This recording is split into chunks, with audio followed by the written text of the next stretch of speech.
Welcome to Luca and Miguel. Enjoy the video.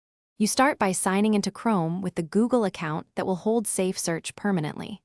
Once signed in, turn on sync so your preferences follow you across devices.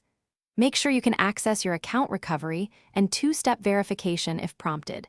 This prevents lockouts when changing search controls. You're doing this now to ensure changes persist and are tied to your account, not just one browser profile. Next, go to Google Search Settings and enable Filter Explicit Results, then save.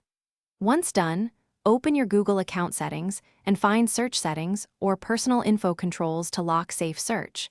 Locking ties the filter to your account and prevents other users from changing it. Make sure you confirm lock with your password or two-step verification when prompted, because that step makes the setting persistent across Chrome Sync and other signed-in browsers. To finish, verify the lock by signing into Chrome or Google on another device and confirming Safe Search remains active. If it reverts, make sure sync is enabled, check account permissions, and confirm no profile or extension overrides the setting.